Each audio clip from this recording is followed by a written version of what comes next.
ഇതാണ് children researching centre. So ഇത് basically ഇത് പെങ്കിൻ്റെ കോളനിക്ക് ഉള്ളിലാണ് വെച്ചിരിക്കുന്നത്. സോ ഇത് ഒരു പെങ്കിനെ കുറിച്ച് പഠിക്കുക. അപ്പം അതിൻ്റെ നമ്പേഴ്സ് എടുക്കും, സമ്മറിൽ എത്ര ഉണ്ടെന്ന്. പിന്നെ ഗ്ലോബൽ വാർമിങ്ങിനെ കുറിച്ച് പഠിക്കും, അതിനെക്കുറിച്ച് പഠിക്കുന്നുണ്ട്. അങ്ങനെ ഗ്ലേഷ്യറിനെ കുറിച്ച് പഠിക്കുന്നുണ്ട്. കാറ്റ് അതിനെക്കുറിച്ച് പഠിക്കുന്നു. ഇവിടെ അതായത് അന്റാർട്ടിക്കയിൽ നല്ല ശക്തിയിൽ കാറ്റടിക്കും ചില സമയങ്ങളിൽ, എസ്പെഷ്യലി സമ്മറിലൊക്കെ. സോ അവിടെയൊക്കെ ഫുൾ സ്മെല്ലായിരിക്കും. എന്തൊക്കെ ഉണ്ടാകും ആ കറുത്ത് കാണുന്നില്ല, പെങ്കിൻ്റെ വേസ്റ്റ് ഇടുന്നതാണ്.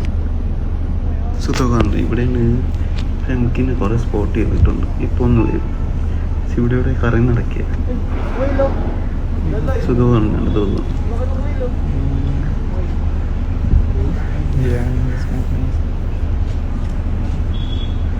ഇവിടെ ഉണ്ട് ഹംബാക്ക് വെയിലാണ്. ഇതാണ് ഹംബാക്ക് വെയിൽ. ഇത് മനുഷ്യരെ അറ്റാക്ക് ചെയ്യുന്നു. ചെറിയ ബോട്ടിൽ പോകണമെങ്കിൽ അതുകൊണ്ട് കുറച്ച് കെയർഫുൾ. അവിടെയൊക്കെ ഇവിടെ ചെറിയ സോഡിയാക് ബോട്ടിൽ പോകാറില്ല.